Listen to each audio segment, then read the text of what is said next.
play when the bridging antikythera is beginning to play its part. Hence the teaching, which I am giving on the construction of the rainbow bridge. These rules are in reality great formulas of approach, but they indicate approach to a specific section of the path and not approach to the initiator. I would have you reflect upon this distinction. The way of the higher evolution lies open to the aspirant to the greater mysteries, but he is oft bewildered in the beginning, and frequently questions in his mind the difference between the progress, or evolution of the personality towards soul consciousness, and the nature of the progress which lies ahead and which is essentially different to the unfoldment of pure consciousness. Had you grasped the fact that after the third initiation, the initiate is not concerned with consciousness at all, but with the fusion of his individual will with the divine will. He is not then occupied with increasing his sensitivity to contact, or with his conscious response to environing conditions, but is becoming increasingly aware of the dynamics of the science of the service of the plan. This distinctive realization can only come when his fused and blended personality and soul expression of will has disappeared in the blazing light of the divine purpose, a purpose which cannot be frustrated even if at times delayed, as it has been during the past 55 years. Written in February 1943. Much of what I have said above will seem meaningless to you because the finished contact between soul and personality has not been brought about and the will aspect in manifestation is not yet understood in its three phases: personality, egoic and monadic. But, as I have earlier told you, I write for those disciples and initiates who are now coming into incarnation, and who will be in the full flower of their consciousness and service, at the latter end of this century. But the effort you make to understand will have its effect, even if the brain registers it not. In the last analysis, these rules or formulas of approach are primarily concerned with the Shambhala or life aspect. They are the only formulas, or embodied techniques at present extant which have in them the quality which will enable the aspirant to understand and eventually express the significance of the words of Christ, life more abundantly. These words relate to contact with Shambhala. The result will be the expression of the will aspect. The whole process of invocation and evocation is tied up with the idea. The lesser aspect is ever the invoking factor, and this constitutes an unalterable law lying behind the entire evolutionary process. It is necessarily a reciprocal process, but in time and space it might be broadly said that the lesser ever invokes the higher, and higher factors are then evoked and respond according to the measure of understanding and the dynamic tension displayed by the invoking element. This many fail to realize. You do not work at the evocative process. That word simply connotes the response of that which has been reached. The task of the lesser aspect or group is invocative, and the success of the invocative rite is called evocation. When, therefore, your life is fundamentally invocative, then there will come the evocation of the will. It is only truly invocative when personality and soul are fused and functioning as a consciously blended and focused unit. The next point which I seek to make is that these formulas of approach, or rules, deal with the unfoldment of group consciousness, because it is only in group formation that, as yet, the Shambhala force of the will can be tapped. They are useless to the individual under the new initiatory dispensation. Only the group, under the proposed new mode of working and of group initiation, is capable of invoking Shambhala. That is why Hitler, the exponent of the reverse reaction to Shambhala, and consequently the evil reaction, had to gather around him a group of like-minded people or personalities. On the upper arc of the evocative cycle, Hitler being the expression of the invocative arc of the Shambhala force, it requires a group to bring about evocation. We now come to my third point in relation to the rules, or formulas, and their objective. They are concerned above everything else with group initiation. They have other applications, but for the present here lies their usefulness. What, you may ask, is group initiation? Does it involve the taking of initiation by every member in the group? Can one person have so extensive an influence that he can hold up, or delay or even prevent, in time and space, the group initiation? The group need not necessarily contain members who have all taken the same initiation. By this I mean that the necessary initiation of all the members simultaneously into the same group development is not required.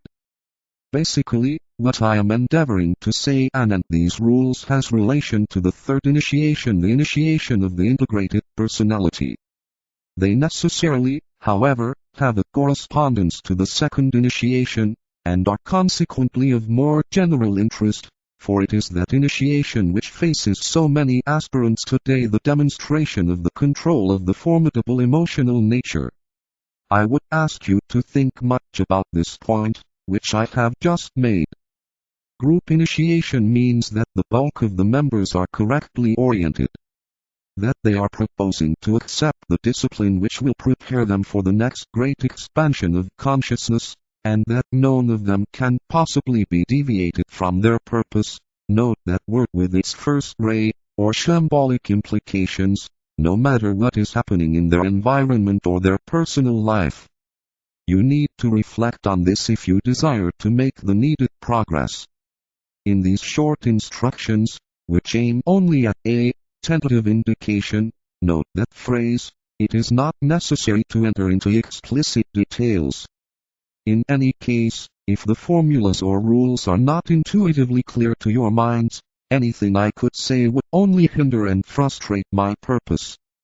Finally, these formulas or rules are susceptible of three forms of application, or interpretation, and I would have you remember this, because you can thereby discover where your individual focus of attention is and if you are consequently functioning as an integrated personality. Remember always, that only an integrated personality can achieve the needed soul focus. This is a fundamental requirement. These three forms of application are physical, emotional and mental in nature. But those words in their simplest connotation have true reference to the task of achieving one or other of the higher initiations. The only way their significance can truly appear, is by grasping the following meanings. 1.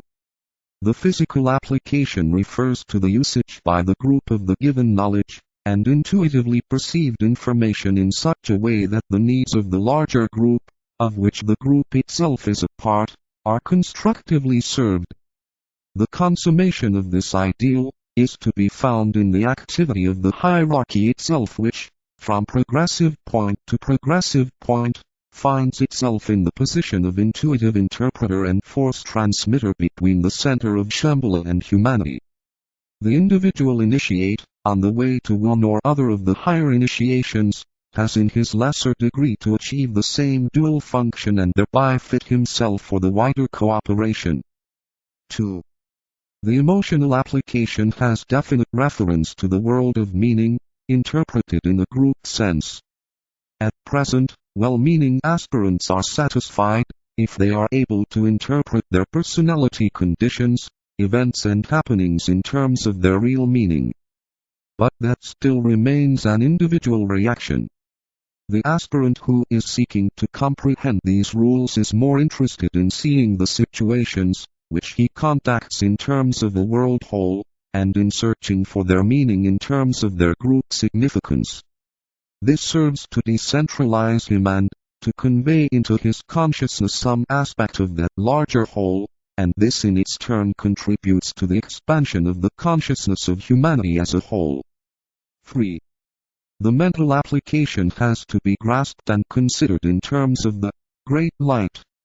It must be remembered that the mind is the organ of illumination. Therefore it might be asked, do the united mental processes of the group as a whole tend to throw light on human problems and situations? How much does the light of the individual group member aid in this process? How much light do you, as an individual, register and therefore contribute to the greater light? Is the group light a dim flicker or a blazing sun? Such are some of the implications lying behind the use of these familiar words, and the careful consideration of their meaning might bring about a definite expansion of consciousness. This expansion normally follows certain clear and definite stages. 1. A recognition of the goal. This goal is often expressed under the word, the door.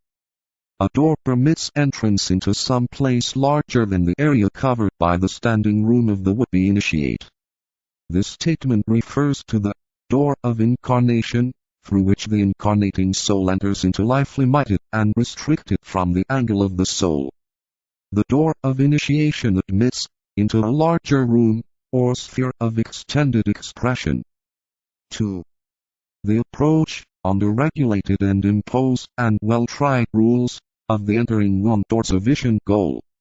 This involves conformity to that which has been tried, known and demonstrated by all previous initiates. 3. The arresting of the steps of the initiate before the door in order that he may prove himself to be initiate, prior to entry. 4. The passing of certain tests in order to demonstrate fitness. 5.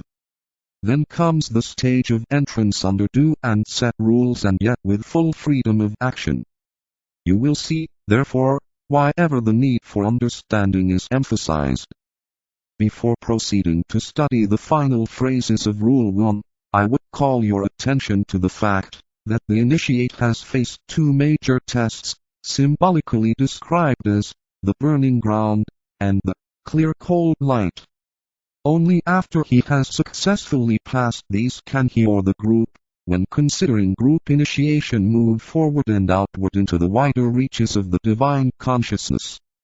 These tests are applied when the soul grips the personality, and the fire of divine love destroys the loves and desires of the integrated personality. Two factors tend to bring this about. The slow moving forward of the innate conscience into greater control, and the steady development of the fiery aspiration, to which Patanjali to the light of the soul, Book II, Sutra 1, page 119. Makes reference. These two factors, when brought into living activity, bring the disciple into the center of the burning ground which separates the angel of the presence from the dweller on the threshold. The burning ground is found upon the threshold of every new advance, until the third initiation has been taken. The clear cold light is the light of pure reason, of infallible intuitive perception, and its unremitting, intensive and revealing light constitutes a major test in its effects. The initiate discovers the depths of evil, and at the same time is enticed forward by the heights of the growing sense of divinity. The clear cold light reveals two things. A. The omnipresence of God throughout nature, and therefore throughout the entire personality life of the initiate or of the initiate group.